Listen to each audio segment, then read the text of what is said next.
अमावस्या के दिन सारे पितृदोष समाप्त हो जाएगा, सारा पितृदोष समाप्त। आपको कोई ब्राह्मण देवता ने कहा कि आपके यहाँ पितृदोष है, तो आपको घबराना नहीं है कि महाराज जी मुझे क्या करना पड़ेगा। पितृदोष है, एक चावल का दाना घर में से लीजिए, हथेली पर रखिए, पानी का जो मटका होता है, हंडा होता है, पानी का जो मटका है, हंडा है, जहां पर रसोई घर में तुम पानी रखते हो, उस हंडे के पास में, मटके के पास में उस चावल के दाने को लेकर जाइए, अपने पितरों का स्मरण कर स्वधा स्वधा स्वधा स्वधा स्वधा 5 बार बोलकर शंकर भगवान के शिवलिंग पर, तुम्हारे घर में शिवलिंग हो तो घर में, और अगर मंदिर में शिवलिंग हो तो मंदिर में, उस चावल के दाने को चढ़ा दीजिए। ऐसा भी पितृदोष होगा, समाप्त होगा। करें आपके जीवन में, यदि आपको ऐसा लगता है कि हमारे बहुत तप करने पर, भजन करने पर, व्रत करने पर, साधना करने पर, उपास करने पर भी हमें कहीं ना कहीं तकलीफ का सामना करना पड़ रहा है, तो निवेदन है, एक चावल का दाना शिव को चढ़ाने का, या एक पुष्प की पंखड़ी,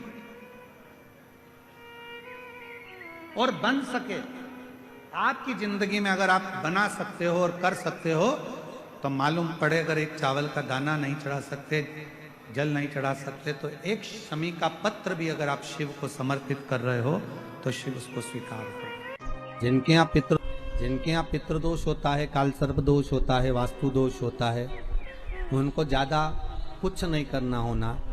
महाराज एक बेल का फल लीजिए। क्या लेना है?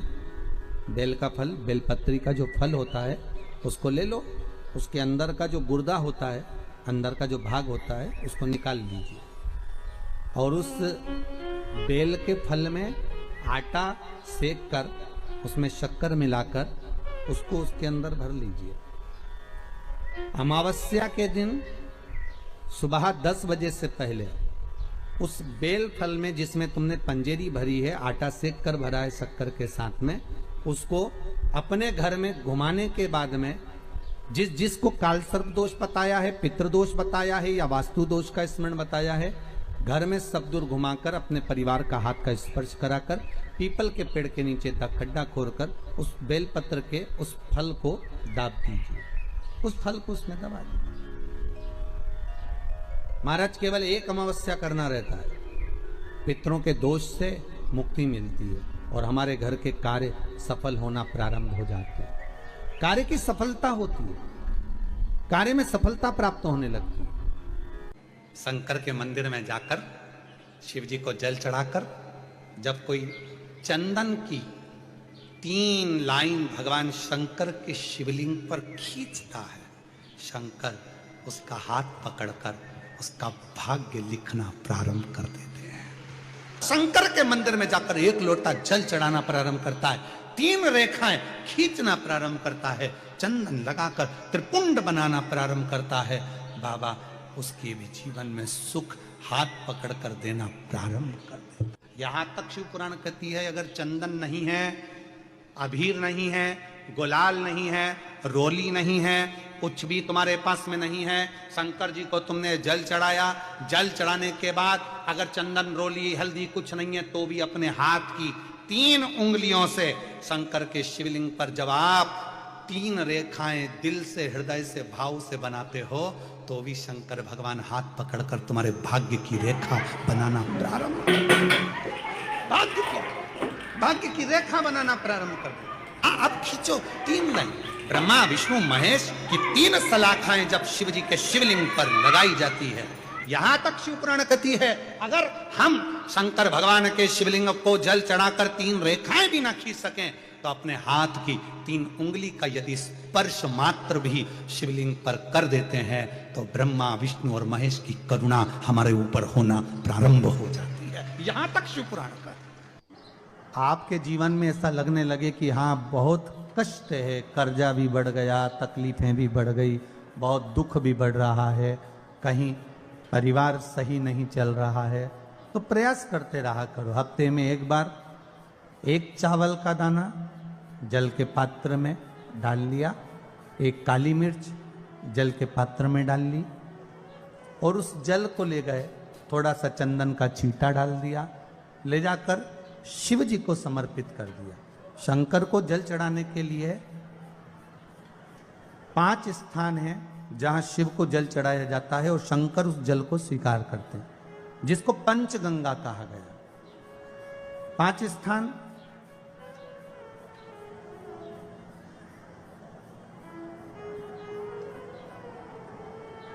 अच्छे से समझ लीजिएगा, जब भी शिव मंदिर में जाएं तो ये 5 स्थान शिव को जल चढ़ाने के लिए ये रखा है। शिवलिंग,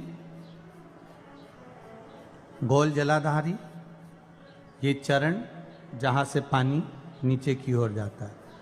शंकर भगवान के 13 बच्चे हैं, 13 की 13 बच्चे, शिव जी का संपूर्ण परिवार, 33 कोटि देवता, 64 योगनियां, सब शिवलिंग के आसपास में। आप शंकर जी के मंदिर में जाकर ये कभी ना विचार करना कि पार्वती जी को ढूंढना पड़ेगा या गणेश जी को ढूंढना पड़ेगा या कार्तिकेय जी को ढूंढना पड़ेगा या भैरव को ढूंढना पड़ेगा। हमें शंकर के मंदिर में जाकर किसी देवता को ढूंढने की जरूरत नहीं है। जहां शंकर भगवान का शिवलिंग रखा हुआ है वो माता जी का हस्तकमल है, माता पार्वती जी का स्थान है। जहां शिवलिंग रखा है वो शंकर भगवान है।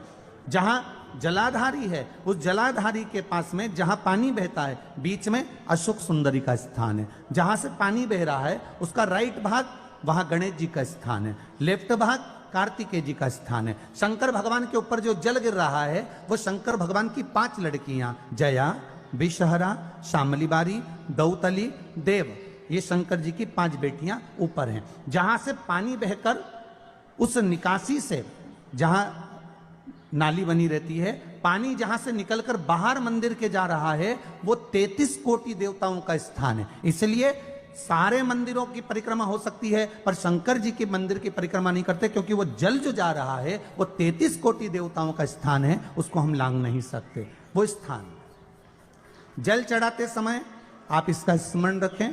पानी का जब पात्र लेकर जाते हैं मंदिर के अंदर, सबसे पहले शिव जी का जो जलाधारी है उसमें राइट भाग पर अपनी मनोकामना कर कर जल चढ़ाएं, फिर लेफ्ट भाग में चढ़ाएं रोग मुक्ति के लिए।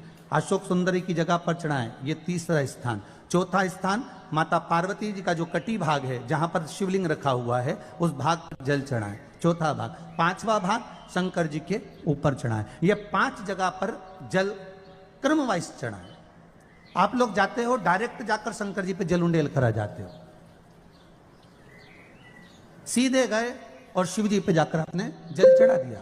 हमारे यहाँ शास्त्र कहता है जैसे अपन देवताओं की पूजन करते हैं तो पंडित जी सबसे पहले पूजन किसकी कराते हैं? जम के बोलो जरा, गणेश जी की। गणेश जी के बाद पूजन कराते कराते कराते कराते कराते कराते आगे के सारे देवता कराते कराते कराते कराते फिर पर पहुंचते हैं। आप डायरेक्ट मूल पूजन कराते कराते कराते कराते कराते कराते आगे के सारे देवता कराते कराते कराते कराते फिर मूल पूजन पर पहुंचते हैं। आप डायरेक्ट मूल पूजन पे पहुंच जाते हो। और सरल भाषा में समझ लो, जितनी सरल भाषा में समझोगे ना उतना अपने जीवन में उतर जाएगा। इस छत के ऊपर आपको चढ़ना है, निशानी रखी है,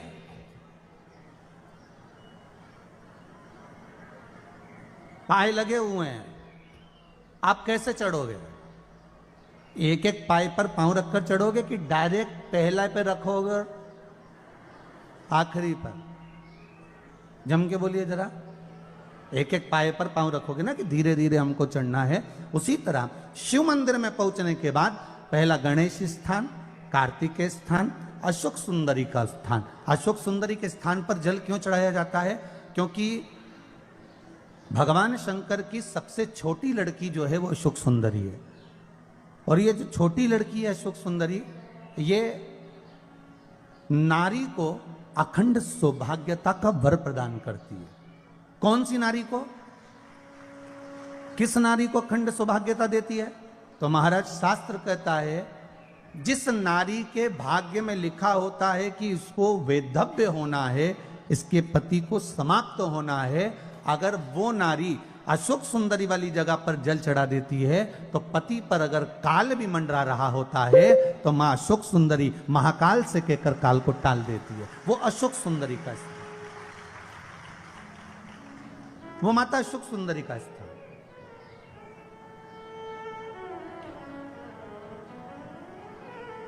जल चढ़ाने का एक नियम है। यहां जल चढ़ाया, फिर कार्तिकेय बाबा को चढ़ाया, फिर अशोक सुंदरी को चढ़ाया, फिर कटी भाग पर। ये कटी भाग बड़ा विशेष भाग है महाराज, बहुत बहुत ध्यान दीजिएगा। जिस पति और पत्नी में विवाद होकर अदालत तक बात पहुंच गई हो और तलाक तक की नौबत आ रही हो, महाराज उनको जोड़ने के लिए ये कटी भाग मूल होता है। कौन सा कटी भाग? जहां पर शिवलिंग रखा है, जहां शिवलिंग रखा है ये कटी भाग मूल होता है। कहते हैं 5 सोमवार लिंग पुराण वर्णन कर रही है, 5 सोमवार कटी भाग पर जहां शिवलिंग रखा हुआ है, 3 उंगली में मक्खन लेकर कटी भाग पर मात्र फेर देने पर और उस पर 7 जगह चंदन लगा देने पर पति और पत्नी का संबंध कभी समाप्त नहीं हो सकता, वो जुड़कर ही रहेगा, प्रेम बढ़कर ही रहेगा। कटी भाग का बड़ा बड़ा महत्व है महाराज। शिवलिंग के कटी भाग पर स्वयं मां जगतजननी जगदम्बा अपने हस्त कमल पर भगवान शिव को झेली हुई। अपने दुख को, अपनी तकलीफ को, अपने कष्ट को किसी दूसरे के दरवाजे पर जाकर कभी मत करो, कभी मत।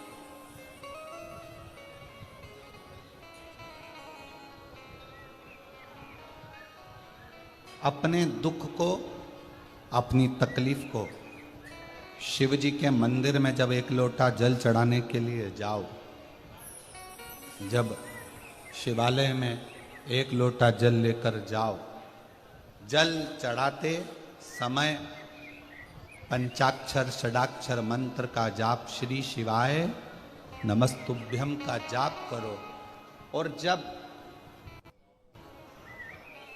शिवलिंग जलाधारी ये चरण जहाँ से पानी बहकर नीचे गिरता है, वहाँ अपने हाथ को लगाकर अपने दुख को, अपनी तकलीफ को शंकर के उस अशोक सुंदरी गणेश कार्तिकेय के स्थान का स्पर्श करते हुए बाबा से जरूर कहो कि जैसे ये तुम्हारी बेटी है उसी तरह मैं तुम्हारी बेटी हूँ, जैसे तुम्हारे ये बेटे हैं वैसे मैं तुम्हारा बेटा हूँ।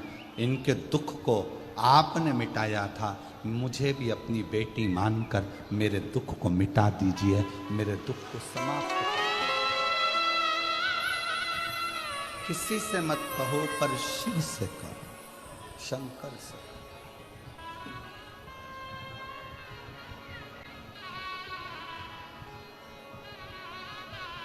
जब आप चरण पकड़कर अशोक सुंदरी की जगह पर अपने हाथ का स्पर्श कर कर, गणेश कार्तिकेय के स्थान का स्पर्श कर कर शिव से कहोगे तो शंकर अपनी औलाद आपको बनाएंगे और अपनी पुत्री समझकर आपका दुख जरूर मिटाएंगे। धर्म पत्नी से संतान नहीं, औलाद नहीं, बड़े दुखी, बड़े दुखी। अच्छा, संतान नहीं हो, किसी नारी की गोद अगर, स्त्री की गोद अगर खाली रह जाए तो भी दुख होता है उसको कि मेरे घर में औलाद नहीं, संतान नहीं। हम कई बार कहे, आज फिर कहते हैं, ये टेस्ट भी बाद में कराना, सारी जांचें बाद में कराना। एक बार शंकर का भजन कर कर देखना। सब जगह से अगर हार जाओ और सारे रिपोर्ट आपकी आपने सब दूर दिखा ली, तो एक बार शंकर पर भरोसा कर कर तुमरुका जी का नाम लेकर सफेद आंकड़े की जड़ को शिव जी पे से रजस्वला धर्म के 7वें दिन 21 बार घुमा लो। नाम गोत्र बोलकर कमर में लाल धागे में बांध लो। पीपल के पत्ते शिव जी को चढ़ाओ, उठाकर लाओ। उस एक पत्ते को रात्रि को गाय के दूध में उकालो और उस दूध को दोनों पति पत्नी पियो। साथ रहिए, समय आएगा, बाबा चाहेगा तो 3 या 4 महीने में गर्भ ठहर ही जाएगा। सारे डॉक्टर को दिखा लिया अपनी जगह, टेस्ट भी करवा लिया अपनी जगह, पर एक बार प्रयोग, और वो विश्वास रखकर करना पड़ेगा। शंकर पर जो भी कार्य कर रहे हो आप, जो उपाय कर रहे हो आप, शिव का स्मरण कर, भगवान पर अगर विश्वास रखोगे, भरोसो दृढ़ इन चरणन कह रो, श्री वल्लभ नखचंद्र छटा बिन सब जगमा ही अंधेरो। अगर भरोसा है तो शंकर है, और भरोसा नहीं तो शिव कहां से? विश्वास लेकर अगर आए हो तो काम तो होगा। ये लोग काशी से आए हुए हैं, विश्वास लेकर ही तो आए होंगे कि हम जाएंगे शंकर की कथा में तो बाबा कृपा जरूर करेगा। कई लोग यहाँ पर बैठे हुए हैं जो विश्वास लेकर आए हुए हैं, दूर दूर से आए हुए हैं, केवल विश्वास लेकर कि भगवान कृपा करेगा किसी ना किसी रूप में, मुझे विश्वास है कि बाबा मेरी सुनेगा। और फिर कहता हूं, कथा में अगर आपने मन लगा लिया, भले टीवी चैनल के माध्यम से श्रवण कर रहे हो, भले मोबाइल के माध्यम से श्रवण कर रहे हो, भले पंडाल में सुन रहे हो, बाबा से अगर दिल से आपने अगर कह दिया तो 3 महीना बहुत होता है सब कामना पूरी होने के लिए। मेरा बाबा आपको कुछ ना कुछ दे ही देता है, बस आपकी रुचि के अनुसार सुख प्रदान कर ही देता। आप उस पर विश्वास, भरोसा, भटकना नहीं है हमको, मार्ग से विचलित नहीं होना। मान लो कोई व्यापार, कोई दुकान, कोई फैक्ट्री आपकी ठीक नहीं चल रही है, आप ठेला लगा रहे हो, सब्जी की दुकान लगा रहे हो, कोई दुकान खोल कर बैठे हो, कोई फैक्ट्री लगा कर बैठे हो, कोई व्यापार कर रहे हो और उस व्यापार में तुम्हें आनंद नहीं आ रहा, बहुत तकलीफ चल रही है, बहुत तकलीफ, सब कुछ करके देख लिया पर वो तकलीफ मिटी नहीं रही। तो थोड़े दिन, थोड़े समय किसी भी शंकर के मंदिर में बटकेश्वर महादेव के नाम से एक बेलपत्र चढ़ाने का तरीका जरा समझ लेंगे।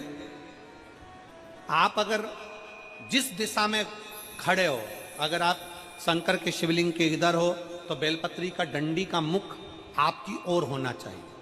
आप इधर हो तो डंडी का मुख उधर हो, आप उधर हो तो डंडी का मुख उधर हो, आप इधर हैं तो डंडी का मुख इधर हो।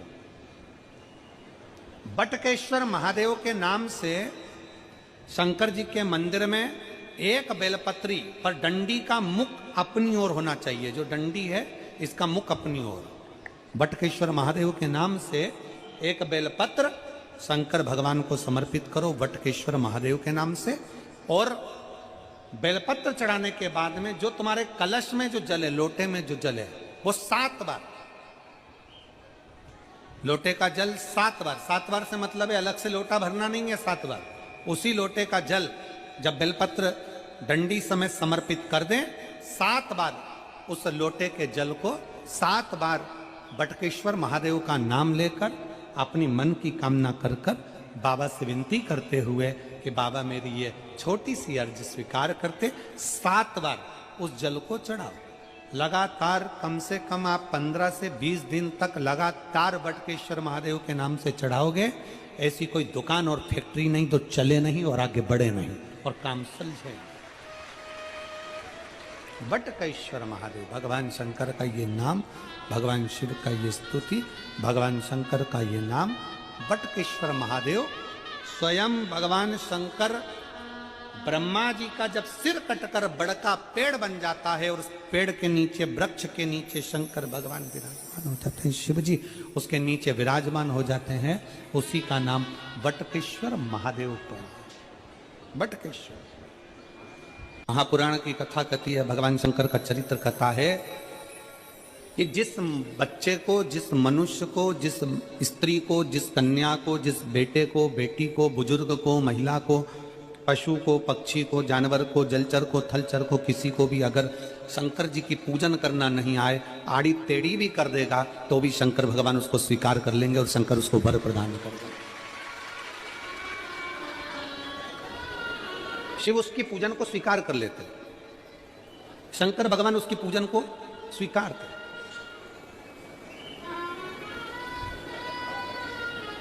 कोई दुनिया में आकर तुमसे कह देना कि मैं इतना विद्वान हूं कि मैं भगवान की पूजन सबसे अच्छी करता हूं। अगर कोई तुमसे आकर कह दे कि मैं सबसे ज्यादा विद्वान हूं, शंकर जी का अभिषेक मैं बहुत अच्छे से करता हूं। कोई तुमसे आकर कह दे कि मेरी पूजन में कोई कमी नहीं रहती, मैं इतनी अच्छी पूजन करता हूं। कोई विद्वान से विद्वान व्यक्ति भी आकर तुमसे कह दे कि मैं शंकर जी का अभिषेक इतना विद्वत्ता में कराता हूं कि मैं शंकर जी की आराधना सबसे श्रेष्ठ कर सकता हूं, तो मान लेना कि शिव मिल नहीं सकते, शंकर नहीं मिल सकते। शिव जी की पूजन वही स्वीकार है जिस पूजन में थोड़ी सी कमी रह जाए। पूजा की थाली लगाकर पशुपति व्रत करने के लिए तुम मंदिर में गए, पूजा की थाली लगाकर तुम शंकर जी के मंदिर में पूजन करने के लिए गए, 16 सोमवार की पूजन कर रहे थे, संकट सोमवार की पूजन कर रहे थे, सोमवार का पूजन कर रहे थे, प्रदोष का पूजन कर रहे थे, सोमवार की अष्टमी का पूजन कर रहे थे, शिवरात्रि का पूजन कर रहे थे, सावन महीने का पूजन कर रहे थे। पूजन की थाली में सारा सामान जमा लिया तो भी मंदिर में जाकर कोई सामान याद आए तो समझ लेना कि तुम्हारी पूजन भगवान शंकर ने स्वीकार कर लिया।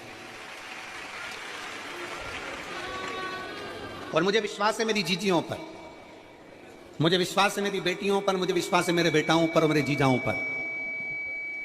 मेरी जीजियों ने, मेरे जीजाओं ने, मेरी बेटियों ने कभी तो मंदिर में पूजन करी होगी। बोलो करी कि नहीं करी किसी मंदिर में जाकर पूजन? जम के बोलो जरा, करी है ना? और आपकी पूजन की थाली में, आपके पूजन की थाली में कुछ ना कुछ कमी तो रही होगी ना। कभी माचिस रह गई, कभी दिया रह गया, कभी अगरबत्ती रह गई, कभी कंकु लाए थे कंकु रह गया, कभी चंदन रह गया, कभी कोई जनेऊ रह गया, कभी सुपारी रह गई, कभी कोई प्रसाद रह गया। फिर याद आया मैं तो ये घर छोड़कर आ गई, मेरे घर पे रह गया, अब क्या करूं? शंकर जी की कथा कहती है कि शिव उपासना में अगर तुम्हारी थोड़ी सी कमी रह जाए, समझ लेना कि शंकर जी ने तुम्हारी उपासना को स्वीकार कर लिया।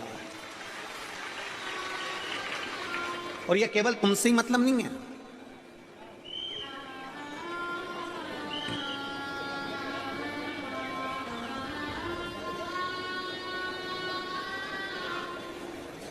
केवल आपसे मतलब नहीं है कि आप ही आपकी पूजन में ही उपासना में कमी रह जाए। ये शंकर भगवान का वर है, ये शिव जी का वर है। किसको? भगवान नारायण को। जिस समय पर नारायण ने संकल्प लिया था कि सावन के महीने में 108 कमल के पुष्प रोज समर्पित करूंगा, सुनिए कथा सबने, 108 कमल के पुष्प भगवान नारायण ने संकल्प लिया कि मैं भगवान को रोज दूंगा। रोज 108 कमल के पुष्प मंगवाते देते। सावन का आखिरी दिन था, सावन का आखिरी दिन, और सावन के आखिरी दिन भगवान नारायण 108 कमल के पुष्प लेकर भगवान को चढ़ाने के लिए जैसे ही बैठते से ही, जैसे ही चढ़ाने के लिए बैठे वैसे ही एक कमल का पुष्प कम रह गया। लक्ष्मी जी से कहा जाओ जल्दी से कमल का पुष्प लाओ। लक्ष्मी जी कमल का पुष्प ढूंढती रही, नहीं मिला। सब दूर देखा, सारी जगत में देखा, पर कमल का पुष्प लक्ष्मी जी को नहीं मिला। लक्ष्मी जी को कमल का पुष्प नहीं मिला। आखिरी में पूजन की थाली में कमल का एक पुष्प कम रह गया। भगवान नारायण ने अपना आंख निकालकर भगवान शंकर को समर्पित कर दिया। क्या निकालकर समर्पित करी? अपनी एक आंख। और जब भगवान ने अपनी एक आंख निकालकर भगवान को समर्पित करी, उस दिन का नियम है आज तक, अगर पूजन की थाली में कोई कमी रह जाती है, पूजन में कोई कमी रह जाती है, तो एक आंख, आंख मतलब आखा चावल, आखा चावल जानते हो आप लोग? जम के बोलो जरा, आखा मतलब पूरा। हम आंख तो भगवान को नहीं दे पा रहे इस संसार सागर में, कलिकाल में। एक आंख के बराबर आखा चावल, एक आखा चावल पूरी पूजन होने के बाद शंकर जी को समर्पित कर दो। शिव भगवान नारायण की आंख के बराबर उसको स्वीकार कर लेते। भगवान शिव उसको स्वीकार कर लेते, शंकर भगवान उसको स्वीकार कर लेते, शिव उसको स्वीकार कर लेते। भगवान नारायण ने एक आंख भगवान शंकर को दे दी।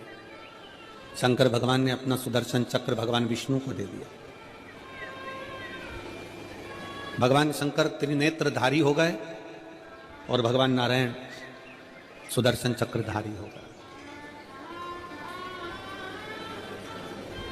सुदर्शन चक्रधारी 108 कमल के पुष्प में से एक पुष्प अगर छुपाने वाला कोई था तो वो देवाधिदेव महादेव थे। शंकर भगवान ने कहा भगवान विष्णु से, हे नारायण, आपके कमल के पुष्प को, एक पुष्प को मैंने छुपाया था, आज मैं वर देता हूं, जो शिव की आराधना करेगा, जो शंकर की आराधना में बैठेगा, उसकी पूजा की थाली में जान करके नहीं तो तुम घर पे कोई सामान जान करके छोड़ जाओ, जान करके नहीं, लेकर सब जाना है। पूरी पूजन की थाली में अगर कोई कमी रह जाती है, शिव कहते हैं उसकी पूजन को मैं स्वीकार कर लेता हूं, उसकी पूजन को मैं स्वीकार, जान करके कोई कार्य नहीं करना है अपने को। नहीं तो तुमने सोचा कि पूजा की थाली में सब कुछ रख लूं, एक सामान घर पे छोड़ दूं। सियोर वाला महाराज जी बोला है, ऐसा काम नहीं करना। कई लोग जान कर जब घर से निकलते हैं तो कोई शुभ शकुन करना रहता है तो जान करके शुभ शकुन करते हैं। गाय को घेर के लेकर आएंगे, बछड़े को घेर कर लेके आएंगे कि आज ये जा रहे हैं तो इनके सामने से दूध पीती हुई बछड़ा और गाय निकलेगी तो शुभ शकुन होगा। अब वो तो अनायास कोई शुभ शकुन हो जाए, अचानक से कलश लेकर कोई स्त्री निकल जाए। जब हम नेपाल में कथा करने के लिए गए तो